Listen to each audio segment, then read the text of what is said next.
Un actif à la loupe à présent, et il s'agit bien sûr, Antoine, de la Française des Jeux. Voilà, c'est que la Française des Jeux défraie un peu l'actualité financière et économique ces derniers temps, puisqu'il s'agit d'une introduction en bourse qui sera la plus importante depuis 4 ans sur le marché français, depuis Amundi, donc il y a 4 ans. Et c'est vrai que aussi l'État communique beaucoup sur cette privatisation, puisque l'État était l'actionnaire majoritaire et l'État a aujourd'hui 72% du capital et il va céder 50%. Donc c'est assez considérable et l'État veut que justement l'opération se passe bien. Bien sûr. Et pour l'instant, c'est vrai qu'on est aujourd'hui dans la période de souscription qui se termine donc après-demain, le 21 novembre, et c'est après-demain que la Française des Jeux sera cotée en bourse pour la première fois de son histoire.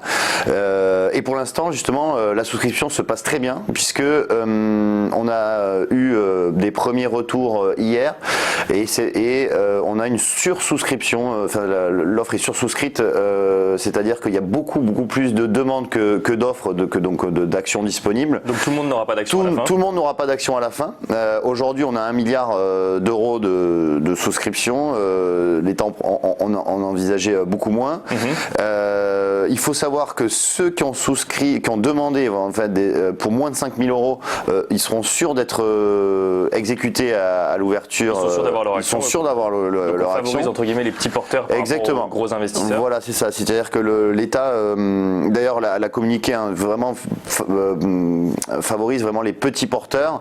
Au bout de 18 mois, si vous gardez vos actions, au bout de 10 actions achetées, vous en avez une gratuite. Donc aussi, l'État veut que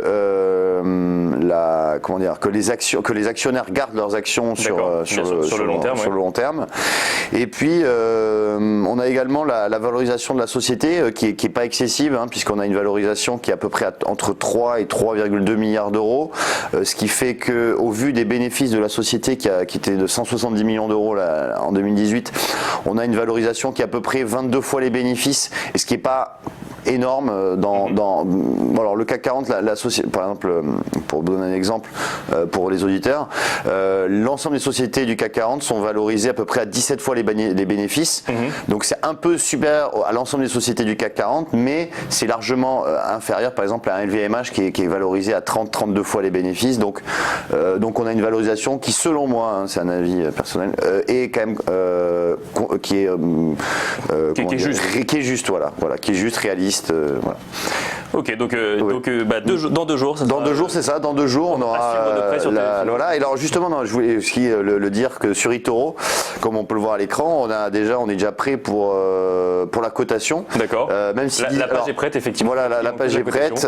Alors 18 euros, c'est la fourchette basse. Ça sera peut-être pas forcément coté 18 euros le premier jour de cotation.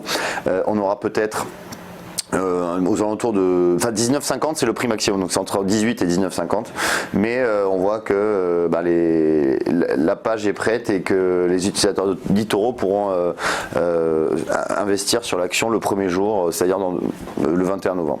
Rendez-vous donc le 21 novembre du coup sur TV Finance et sur eToro pour suivre la cotation de la Française des Jeux.